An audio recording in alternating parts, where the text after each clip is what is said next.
जुले नमस्कार और सलाम। मैं आपको एक अपडेट दूं कि मैं अभी हाउस अरेस्ट में हूं। I am under house arrest, actually worse than house arrest.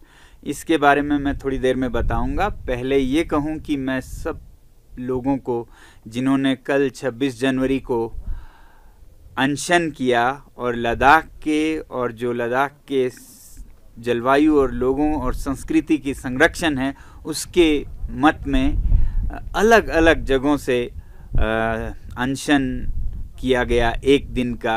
आप देख सकते हैं दूर दराज के गांव में लोग जाके पहाड़ों पर बर्फ़ में सोने लगे अपना समर्थन जताने के लिए, और दूसरी तरफ लोग अलग अलग धर्मों के लेह में, मंदिर में, मस्जिद में, चर्च में, सब जगह पे लोगों ने अनशन की और पूजा की कि हमारी ये जो मांगे हैं लद्दाख के संरक्षण की, वो भारत के प्रधानमंत्री जी तक पहुँचे और वो उस पर कुछ कार्यवाही करे।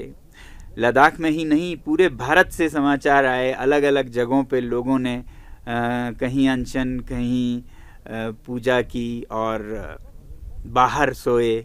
तो मैं सभी का बहुत बहुत धन्यवाद करना चाहता हूं कि आप लोगों ने इतना साथ दिया। जी हाँ, तो मैं हाउस अरेस्ट में किस तरह हूं और उससे बदतर क्यों हैं। अब हाउस अरेस्ट हो तो फिर आपको सब साफ होता है, फिर उसी हिसाब से आपको कानूनी सलाह लेने की आज़ादी होती है या फिर उतना ही सिंपैथी सपोर्ट होता है। मगर यहाँ ऐसा हालत है कि कहने को मेरी हिफाजत के लिए मुझे हयाल हमारे इंस्टीट्यूट में सीमित किया गया है, मगर मेरा मूवमेंट, मेरा आना जाना सब रिस्ट्रिक्ट किया गया है। पुलिस की बहुत भारी प्रेजेंस है यहाँ पर। हुआ ऐसे कि जब मैंने घोषणा की थी कि मैं खारदुंगला पर अनशन करूँगा, तब मैंने सत्कार के भाव से, वरना ज़रूरत नहीं होती है, तो मैंने फिर भी प्रशासन से एक अनुमति सा सूचित करते हुए कहा। और कई दिनों बाद आखिरी दिन में उनका एक पत्र आया कि खारदुंगला पर बहुत ख़तरा है, बहुत ठंड है, जानवर हैं वगैरह वगैरह, कॉक एंड बुल स्टोरी जैसा, और आपको अपने विद्यालय यहाँ हयाल में करना चाहिए। तो मैंने ठीक है सोचा, अगर उनको इतनी मेरी हिफाजत की चिंता हो, मगर ऐसा कुछ हिफाजत की चिंता नहीं है। मैंने एसपी साहब को बताया भी कि अगर खारदुंगला टॉप पर आपको कुछ खतरा लगता है तो मैं बेस पर करूंगा, जो कि थोड़ा नीचे है, और वहाँ पर सारे सुरक्षा और मेडिकल फैसिलिटीज़ भी हैं। मगर उन्होंने ठीक यही हयाल इंस्टीट्यूट, जो कि लेह शहर से काफ़ी दूर है, वहीं पर रहने को कहा। कहीं भी हो सकता था, लेह में भी हो सकता था, वहाँ कोई -40 डिग्री नहीं है। मगर फिर भी मैंने क्या देखा कि 26 जनवरी को जब सुबह बहुत जल्दी 4-5 बजे ही यहाँ पर पुलिस के आवाज़ें सुनाई दी, बस भर के पुलिस, गाड़ियाँ पुलिस की, और मैं थोड़ा हैरान सा हुआ कि ये इतना क्यों हो रहा है। फिर सोचा कुछ इनकी अपने तरीके होंगे। बाद में मैंने पुलिस के एक अफसर से पूछा कि ये किस लिए है, मुझे भी बता दीजिए कि क्या है इसका मकसद, क्या मुझे रिस्ट्रिक्ट किया जाएगा या मेरी हिफाजत के लिए। तो वो बहुत ज़ोर से बोलने लगे, नहीं नहीं नहीं, ये सिर्फ आपकी हिफाजत, आप इतने बड़े शख्सियत हैं, आपको हम पूरे हिफाजत से रखना चाहते हैं। उसी तरह हमने एक SHO साहब से फ़ोन करके पूछा और साफ कि क्या ये हमारा मूवमेंट रिस्ट्रिक्ट करना के लिए है, हम कहीं आ जा नहीं सकते हैं। फिर उन्होंने कहा कि नहीं, आपका मूवमेंट रिस्ट्रिक्टेड करने के लिए नहीं है, ये सिर्फ आपके सुरक्षा के लिए है। तो मैंने सोचा कि सुरक्षा के लिए है तो कोई ख़ास सीरियस बात नहीं है। तो उसी समय मुझे लेह में जो चोखांग विहारा है, बहुत बड़ा मंदिर है बौद्ध धर्म का, सबसे बड़ा, सबसे पवित्र, तो वहाँ पर अनशन कर रहे थे सभी लद्दाख के लोग एक दिन का, इस 6 शेड्यूल के मांग के समर्थन में, जिसका अनशन मैंने शुरू किया था। तो वहाँ से आई संदेश कि आप यहाँ आइएगा, लोग आपका उम्मीद कर रहे हैं, आप इतना कर रहे हैं। तो मैंने सोचा मैं जा सकता हूँ। मैं यहाँ से उस मंदिर परिसर में गया और लोगों के साथ पूजा में बैठा 1-2 घंटे, और उसके बाद जब वो ख़त्म हुआ पूजा, लगभग 9:30-10 बजे लोग चले गए, और उसके बाद फिर पुलिस के 6-7 कर्मी आके पहले तो मुझसे बहुत विनती करने लगे कि आप ऐसा कैसे आ गए यहाँ पर, वहाँ आपके जो कैंपस में सुरक्षा बल है उनकी तो नौकरी चली जाएगी, हम पे तो बहुत दबाव है, आप चलिए। और फिर धीरे धीरे वो खींचने लगे, धक्के दे के लेने लगे, और यहाँ तक कि उस परिसर का दरवाज़ा बंद था, ताला लगा था, तो वो मुझे दीवार के ऊपर उठाकर, कई लोगों ने उठाकर फांद के धकेल के ले गए। देखने की बात ये थी कि 26 जनवरी जिस दिन हमने संविधान अपनाया, उसी दिन इन सारे नियम कानूनों का हनन हो रहा था, चिथड़े चिथड़े हो रहे थे। पुलिस के जवान बहुत ही विवश और मजबूर नज़र आ रहे थे, क्योंकि वो ऊपर के दबाव के कारण सही गलत सब उनको करना पड़ रहा था। वो खुद बहुत परेशान थे। तो मेरी तो सहानुभूति है उनसे, मगर जो सिस्टम है उसके कारण पुलिस को मिसयूज़ किया जा रहा था। अब मेरी हिफाजत, मेरी सुरक्षा ऐसी कैसी कि जिसमें मेरी ही जान जा सकती थी, तो उनका सुरक्षा का कोई परवाह नहीं था। बस उनको ऊपर से बहुत स्ट्रॉन्ग ऑर्डर्स थे कि किसी भी हालत में इनको यहीं लाना है। सोचता हूँ तो पता लगता है कि ये मेरे सुरक्षा के लिए नहीं, बल्कि प्रशासन की, यूटी एडमिनिस्ट्रेशन अपनी सुरक्षा के लिए कर रहे हैं। वो चाहते हैं कि मेरी आवाज़ रिस्ट्रिक्टेड रहे यहाँ कैंपस में, जो कि ले से काफ़ी दूर है, क्योंकि सुरक्षा उनको उनके सरकार की चाहिए जिसकी नाकामियां वो छुपाना चाहते हैं। वो नहीं चाहते कि इसको हाईलाइट हो जाए दुनिया में यूटी प्रशासन की नाकामियां। अब मैं आपको मजबूर होकर बताना चाहूँगा, अभी तक नहीं बताया, कि लद्दाख में यूटी की क्या हालत है। 3 साल से जो यूटी प्रशासन है वो बहुत ही नाकाम रही है। हर आदमी आप अगर देखें तो दुखी है। युवा दुखी हैं कि उनको नौकरियां नहीं मिल रही हैं। 12,000 नौकरियों की वादा किया गया था, अभी 800 की कुछ निकले हैं, वो भी पुलिस में, यानी कि लोगों का दमन करने के लिए, क्योंकि इतने अब जुलूस हो रहे हैं, प्रोटेस्ट हो रहे हैं। वहाँ लोगों में डर है कि उनकी ज़मीनें अब उनके हाथ में नहीं हैं, पॉलिसीज़ किसी भी चीज़ पे नहीं बनी हैं। मतलब 3 साल में कुछ भी यूटी में लगभग नहीं हुआ है। हाँ, फंड्स बहुत बड़े, यूटी के बहुत बड़े, 6,000 करोड़ का फंड है ऐसा कहा जाता है, मगर इतना ढीला ढाला प्रशासन है कि इसका बहुत बड़ा हिस्सा तो वापस चला जाता है लैप्स होके। हालांकि कहा गया था कि लद्दाख का बजट नॉन लैप्सेबल होगा। अब ये 6,000 करोड़ एक आदमी के डिसीजन पर है, लेफ्टिनेंट गवर्नर के, वो जहां भी खर्च करें। लोगों का इसमें कोई भागीदारी नहीं, कोई डेमोक्रेसी नहीं। एक हिल काउंसिल यहाँ पर है, लेह में एक, कारगिल में एक, उनको मिलता है कोई 500 करोड़, यानी कि 8-9% जो बजट का है वो जनता के चुने हुए प्रतिनिधि फैसला करते हैं। बाकी 92% पे एक लेफ्टिनेंट गवर्नर अपना मनमानी करते हैं, मैं तो कहूँगा, क्योंकि ये पैसे जब खर्च नहीं हो रहे हैं तो वापस जा रहा है। इससे लोग बहुत परेशान हैं। जब यूटी को 3 साल हुए तो एक सर्वे किया गया था जिसमें लोगों से पूछा गया, आप यूटी सरकार के 3 साल के काम को 5 में से कितने नंबर देंगे। 95% से ऊपर लोगों ने 1 या 0 दिया। तो ये हालत है लोगों के जुबानी। इसको छुपाने के लिए वो भरसक प्रयत्न कर रहे हैं कि मेरी आवाज़ को रोका जाए। और 6 शेड्यूल जो कि एक जायज़ मांग है, कोई पॉलिटिकल पार्टी नहीं है जो इसके विरुद्ध हो। मैंने आपको कहा था बीजेपी के तो ये पहला चुनावी मैनिफेस्टो का मुद्दा है 6 शेड्यूल संरक्षण। कांग्रेस, आम आदमी पार्टी, नेशनल कॉन्फ्रेंस, सब के सब इसके लिए आवाज़ उठा रहे हैं।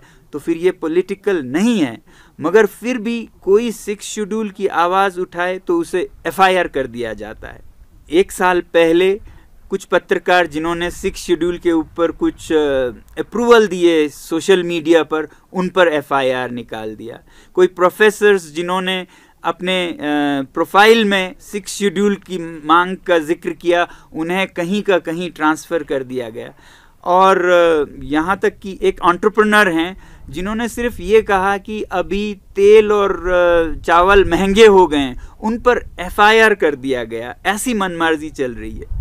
और उससे भी हैरानकुन ये है कि जब उस एंटरप्रेन्योर ने FIR को नकार दिया, उस पर कुछ भी नहीं किया, तो वो FIR हवा में ही ख़त्म हो गया और आज इस साल उन्हें स्टेट अवार्ड दिया गया। तो जहाँ जो भी दो अंधेर नगरी बनाना रिपब्लिक सा बन गया है, कहीं FIR निकाल दो डर जाए तो, नहीं तो पुरस्कार दे दो। आज ही का समाचार है अभी अभी कि आइस हॉकी का मैच हो रहा था लेह में, और वहाँ स्टेडियम में कुछ युवाओं ने 6 शेड्यूल पुकार कर मांग करना शुरू किया किसी बात पर, और पुलिस ने उन्हें पकड़कर थाने में ले गए हैं। 3 पर FIR चल रहा है ऐसा बताया जाता है। तो 6 शेड्यूल कहना कहाँ का जुर्म है? ये तो वही 6 शेड्यूल है जिसे हर पार्टी ने अपने टॉप मैनिफेस्टो में रखा था, सरकार ने भी। तो ये कैसे मनमर्जी का कानून है, अंधकार का कानून है कि आप 6 शेड्यूल कहें तो आपको थाने में ले जाएं। अगर ऐसा ही होता रहा तो बदकिस्मती ये होगी कि लद्दाख जैसे इलाके में, जो कि बहुत ही संवेदनशील है, जहां लोग इतने राष्ट्रभक्त हैं, वो एलियनेट हो जाएंगे और फिर क्या पता मिलिटेंसी तक ना पहुंच जाए, ऐसा मैं डरता हूं। इसलिए मैं तो ये कहूँगा अमित शाह जी से, कृपया आप हस्तक्षेप कीजिए। आप तक बातें नहीं पहुंचती होंगी। ज़मीन पर लोग बहुत दुखी हैं इस यूटी से, जिसके मन मर्जी से लद्दाख एक अंधेर नगरी सा बन गया है। वैसे ही यहाँ मुझे बताया जा रहा है कुछ नहीं है, सब नॉर्मल है, आप अनशन पर हैं, हम आपकी सुरक्षा के लिए हैं। मगर यहाँ 5 किलोमीटर दूर से जो भी यहाँ आते हैं उन पर गाड़ियाँ चेक की जा रही हैं। जो यहाँ आ जाते हैं उनका नाम लिखा जा रहा है। आज ही इंडिया टुडे ग्रुप से एक जर्नलिस्ट का ग्रुप आया था, उन्हें मुश्किल से आने दिया गया और कहा गया कि 30 मिनट ही मिलेंगे आपको। ऐसा कोई नियम कानून है कि जर्नलिस्ट को आप बताएं कि आप 30 मिनट ही मिल सकते हैं? वो बेचारे वापस चले गए क्योंकि 30 मिनट में कुछ नहीं हो सकता था। तो इसी तरह वो काटना चाहते हैं ऐसे हर अवसर को, जिससे कि मेरी आवाज़ दुनिया तक पहुंचे और जिससे कि हाईलाइट उनके नाकामियों पर हो।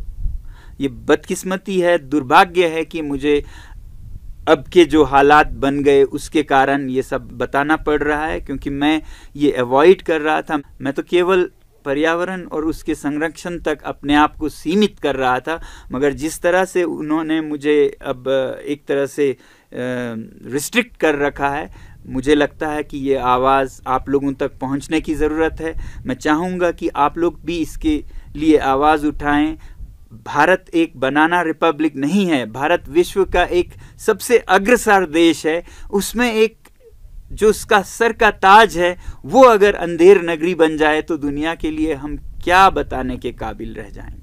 बहरहाल मैं आप लोगों का बहुत बहुत धन्यवाद करता हूं और आपसे विनती करता हूं कि आप भी मेरी आवाज़ को आगे पहुंचाएं, प्रधानमंत्री जी तक पहुंचाएं, ताकि वो उनका ध्यान लद्दाख पर जाए और ये जो हालात हैं उन्हें ठीक करें। और दूसरी बात जो मैं कहता आया हूं कि वो लद्दाख के नेताओं को तुरंत वार्तालाप के लिए बुलाएं और एक नतीजा कुन फैसला दें लद्दाख के संरक्षण के बारे में, जो कि 6 शेड्यूल में निहित है, भारत का संविधान है। तो यूटी प्रशासन का ये चाल है कि मैं खारदुंगला तक नहीं जा पाऊँ और मेरी आवाज़ देश तक, देश के प्रधानमंत्री तक नहीं पहुंच पाए। ऐसे में आप बहुत बड़ा जादू कर सकते हैं। आप इस आवाज़ को इतना बांटिए, फैलाइए, पहुंचाइए मीडिया और सोशल मीडिया के ज़रिए कि वो उससे भी ज़्यादा बुलंद जाए। ऐसा आप ही कर सकते हैं। सलाम, नमस्कार और जय हिंद। और जाते जाते आपको एक अपडेट देता जाऊं। आज जब मैंने इस इल्लीगल हाउस अरेस्ट के बारे में और एलजी साहब के मनमानियों के बारे में स्टेटमेंट्स देना शुरू किया, तो आज दोपहर में एक अधिकारी मेरे पास भेजे जाते हैं। उन्होंने मुझे ये कागज़ थमाया जो कि एक एग्रीमेंट है और एक बॉन्ड भी है पैसे के साथ। अब देखिएगा वो क्या कहते हैं, इस पे मुझे साइन करना है। That I undertake that I will not make any comments और इशू स्टेटमेंट्स और make public speeches, hold participate in public assemblies, any activity related to recent events in Leh district at present time, since it has potential for endangering peace. और आगे जाके कहते हैं कि that the symbolic fasting, if any, will be held within the Hayal campus only. और मेरा signature चाहते हैं, यानी कि मैं अपने हाथों आर्टिकल 19 के जो मुझे freedom of expression, freedom of movement दिया जाता है वो उनके हवाले करूं, मैं अपने आप को अधिकारों से वंचित करूं। और फिर उसके ऊपर वो चाहते हैं कि मैं 40 और 10 50 हज़ार का पैसा भी भरूं, बॉन्ड भी। तो मैंने उन अधिकारी साहब से कहा कि अगर मैं इस पे सिग्नेचर नहीं करता हूं तो क्या होगा? तो वो बोले तो आपका डिटेंशन हो सकता है। तो मैंने कहा ये तो सबसे अच्छी बात होगी, मैं तो खुशी खुशी आपके जेल में जाना चाहूँगा। अरे साहब, जो आदमी खारदोंगला के -40 में मरने से नहीं डरा वो आपके डिटेंशन से डरेगा। और उससे भी ताज़ा अपडेट आपको एक दूं जो मुझे अभी अभी मिला रात को कोई 9 बजे। इस एग्रीमेंट पर साइन करने को बाध्य करने के लिए हमारे स्कूल के 3 मासूम युवा शिक्षकों को, जिनका कोई दोष नहीं है, थाने ले गए हैं और उनको सताया जा रहा है ताकि उनको बचाने के लिए मैं ये साइन करूं। तो ये हथकंडे हमारे एलजी साहब अपना रहे हैं यूटी प्रशासन को चलाने के लिए। एलजी साहब, इस दर पर तो मैं कहूँगा आप बहुत मेहनत कर रहे हैं लद्दाख जैसे शांत क्षेत्र में भी मिलिटेंसी का बीज बोने के लिए। जिस तरह आपने नौजवानों को बेरोज़गार रखा है, फिर उन पर एक के बाद एक जुल्म सितम ढाए जा रहे हैं, ऐसा हो भी सकता है, मगर याद रखिएगा हम आपको कामयाब नहीं होने देंगे। और मैं ये भी कहना चाहूँगा, आज मजबूर हूँ, सोच भी नहीं सकता था कि मैं ऐसा कहूँगा कि इस यूटी, आज के यूटी से तो हम जम्मू कश्मीर में ही बेहतर थे, मगर ये भी बताऊं कि कल का यूटी मुझे उम्मीद है कि बहुत ही सुनहरा यूटी लद्दाख होगा। और एलजी साहब, आपको ये भी बता दूं कि इस ईगो वॉर में आपने मुझे हाउस अरेस्ट में तो रखा है, आपने 20-15 पुलिसकर्मी यहाँ तैनात किए हैं। आपको ये ख्याल है कि ये पुलिस के नौजवान कितने पिस रहे हैं? ये 3 रातों से -20 में इधर चक्कर लगा रहे हैं, बिना किसी टेंट के, बिना किसी हीटिंग के। उनका मिसयूज सोच सकते हैं तो उनका वेलफेयर भी थोड़ा बहुत सोचते, उनको कोई तंबू, टेंट, हीटर दे देते तो आपका बहुत मेहरबानी होता। धन्यवाद।